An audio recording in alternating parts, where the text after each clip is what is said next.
Olá! No nosso Drop de hoje, nós recebemos a colaboração da belenense de raízes amazonense, Carmen Belmont.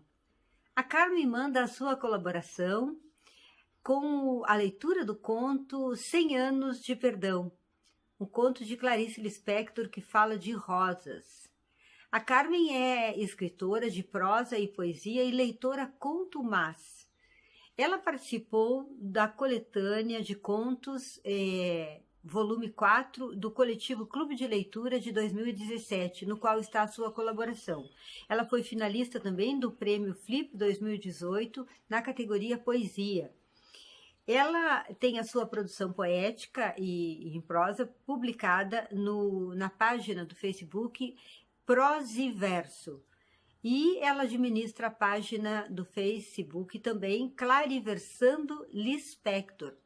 É uma página extremamente cuidadosa com a veracidade das citações e de tudo que diz respeito a Clarice Lispector. Eu tive a oportunidade, durante esses meses que estou com a minha página Drop de Clarice Lispector, de observar e de acompanhar algumas páginas sobre Clarice Lispector, e eu posso garantir o cuidado que tem essa página e outra que, paralelamente, trabalham junto, que é também o pensamento de Clarice Lispector, junto com a Carmen, e a página Clariversando Lispector, eu pude ver o quanto é importante o trabalho que elas realizam, checando informações e evitando as fake news de citações.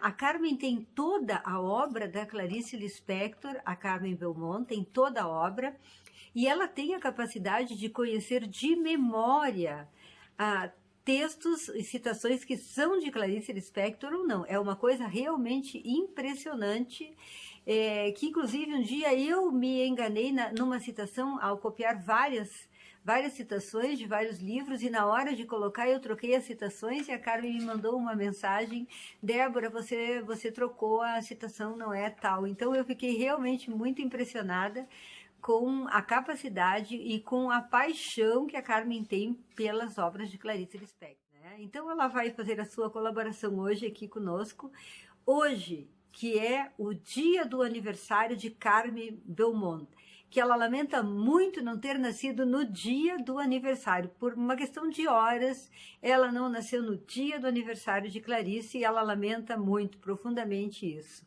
Ela vai ler, então, 100 Anos de Perdão, um conto de Clarice Lispector, e eu agradeço imensamente a colaboração da Carmen aqui nesse programa de homenagens ao centenário da nossa escritora. Ouçamos a leitura.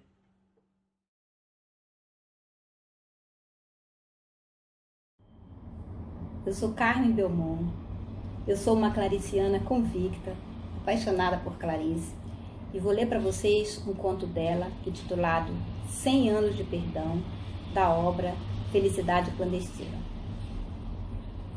Quem nunca roubou, não vai me entender. E quem nunca roubou rosas, então é que jamais poderá me entender. Eu, em pequena, roubava rosas. Havia em Recife inúmeras ruas, as ruas dos ricos, ladeadas por palacetes que ficavam no centro de grandes jardins. Eu e uma amiguinha brincávamos muito de decidir a quem pertenciam os palacetes.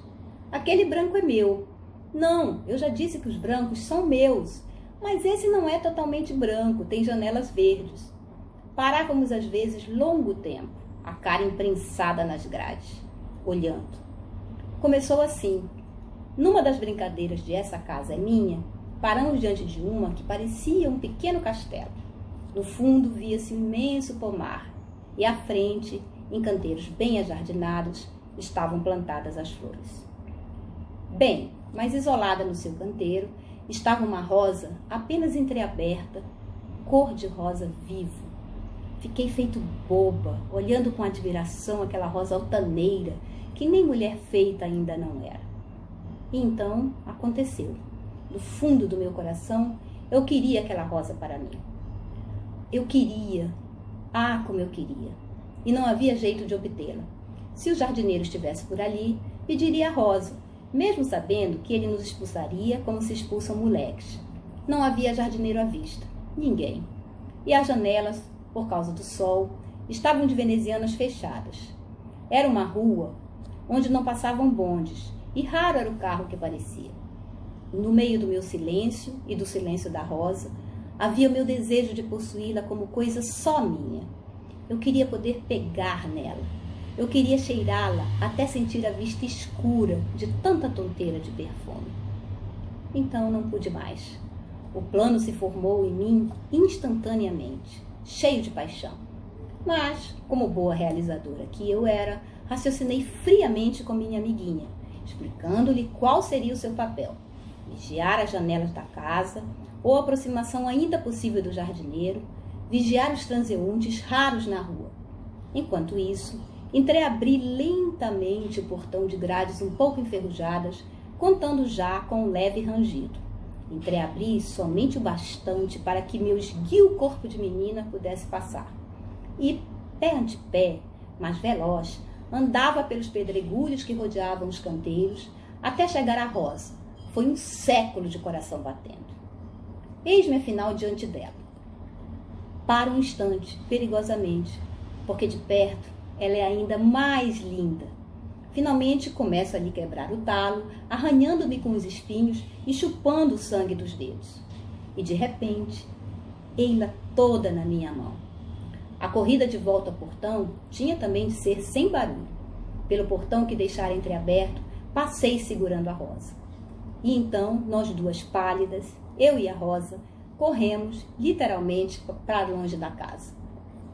O que é que fazia eu com a Rosa? Fazia isso. Ela era minha.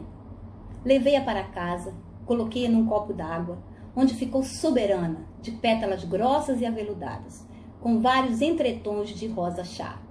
No centro dela, a cor se concentrava mais, e seu coração quase parecia vermelho.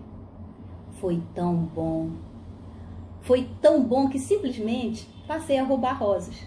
O processo era sempre o mesmo. A menina vigiando, eu entrando, eu quebrando o talo e fugindo com a rosa na mão. Sempre com o coração batendo e sempre com aquela glória que ninguém me tirava. Também roubava pitangas. Havia uma igreja presbiteriana perto de casa, rodeada por uma sebe verde, alta e tão densa que impossibilitava a visão da igreja. Nunca cheguei a vê-la, além de uma ponta de telhado.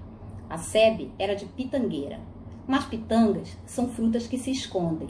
Eu não via nenhuma. Então, olhando antes para os lados para ver se ninguém vinha, eu metia a mão por entre as grades, mergulhava-a dentro da sebe e começava a palpar até meus dedos sentirem o úmido da frutinha. Muitas vezes, na minha pressa, eu esmagava uma pitanga madura demais com os dedos que ficavam como ensanguentados. Colhia várias, que ia comendo ali mesmo, umas até verdes demais, que eu jogava fora. Nunca ninguém soube. Não me arrependo. Ladrão de rosas e de pitangas tem 100 anos de perdão. As pitangas, por exemplo, são elas mesmas que pedem para ser colhidas, em vez de amadurecer e morrer no galho virgem.